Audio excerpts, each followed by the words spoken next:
Pudding এ যেন এক অন্যরকম মজাদার খাবার। আজকে আমি তা বানিয়েছি। আসসালামু আলাইকুম, আমি মাসুমা আক্তার বলছি। আজকে আমি বাসায় পুডিং করেছি। চলুন তবে পুডিংয়ের রেসিপি দেখে নেওয়া যাক। প্রথমে একটি পাত্রে আমি কিছু চিনি নিয়ে সরাসরি চুলায় দিয়ে তা ক্যারামেল করে নিচ্ছি। ক্যারামেল করার জন্য অবশ্যই লক্ষ্য রাখতে হবে চুলার আঁচটি যেন লো ফ্লেমে থাকে, না হলে তা পুড়ে যাওয়ার সম্ভাবনা আছে। এ পর্যায়ে আমি দুধ এবং ডিম আর চিনি সুন্দরভাবে আরেকটি পাত্রে গুলে নিয়েছি। ডিম আমি দিয়েছি প্রায় 6টা এবং 2 লিটার দুধ আমি জাল দিয়ে তা 1 লিটারের মতো করে নিয়েছি। তার মধ্যে এলাচির গুঁড়ো অর্থাৎ দানাটি ভেঙে দিয়েছি।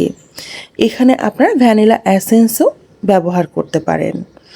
সবগুলো উপকরণ ভালোভাবে মিশিয়ে নিয়েছি এবং ক্যারামেল ঠান্ডা হয়ে গেলে আমি ছাঁকনি দিয়ে ভালোভাবে পুডিংয়ের ডোকে ঢেলে দিয়েছি। অবশ্যই আমি যেভাবে দিয়েছি এভাবে দিবেন, তাহলে পুডিংটা সফট এবং আরও সুন্দর হবে। এ পর্যায়ে আমি একটি কড়াইয়ে অর্থাৎ বড় কড়াইয়ে অনেকগুলো পানি দিয়েছি। দেওয়ার পর সেখানে একটি স্ট্যান্ড বসিয়ে দিয়েছি এবং পুডিংয়ের পাত্রটি সেখানে রেখে দিয়েছি। অবশ্যই দেখতে হবে পানির পরিমাণ যেন পুডিংয়ের বাটির অর্ধেক পরিমাণ হয়ে থাকে, এটা লক্ষ্য রাখতে হবে। এখন আমরা পুডিংয়ের বাটির ঢাকনাটি ভালোভাবে লেগে দিয়েছি এবং কড়াইয়ের ঢাকনাটি দিয়ে দিব। এ অবস্থায় চুলার জাল প্রথমে আমি বাড়িয়ে দিয়েছি এবং পরে মাঝারি আঁচে করে দিয়েছি। 30 মিনিট পর আমি পুডিং চেক করছি। 30 মিনিট হয়ে যাবার পর যখন পুডিং চেক করতে যাব, অবশ্যই একটা টুথপিক দিয়ে আমি চেক করে নেব। একটি টুথপিক দিয়ে আমি পুডিংয়ের গায়ে দেখছি যে হয়েছে কি না। যদি পুডিং গায়ে লেগে না থাকে টুথপিকের, তাহলে পুডিং আমাদের হয়ে গিয়েছে। এ পর্যায়ে যদি লেগে থাকে তাহলে আর 5 থেকে 7 মিনিট জাল দিয়ে নিলেই হবে। আচ্ছা, এ পর্যায়ে আমাদের পুডিং হয়ে গিয়েছে। আমি বাটির ঢাকনাটিকে লাগিয়ে দিয়ে ওয়েট করব কিছুক্ষণের জন্য, অর্থাৎ গরমটা ঠান্ডা হবার জন্য।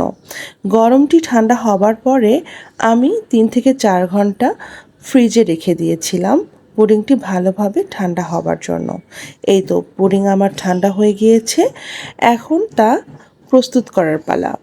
আচ্ছা, আমি পুডিংটি সুন্দরভাবে গায়ে গায়ে ছুরি দিয়ে কেটে নিয়েছি যেন পুডিংটি আস্তই উল্টালে ভালোভাবে বের হয়ে আসে।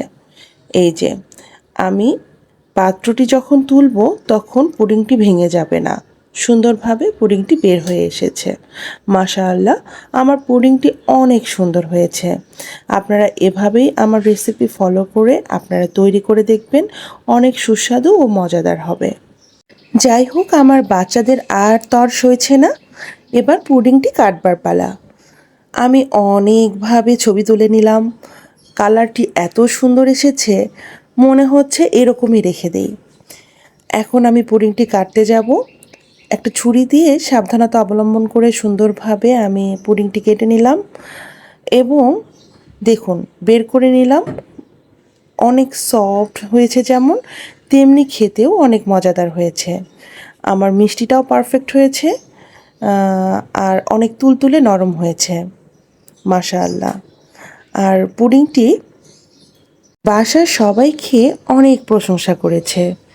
তাহলে আপনারাও যদি প্রশংসায় পঞ্চমুখ হতে চান, তবে অবশ্যই এভাবে পুডিং বানিয়ে দিবেন।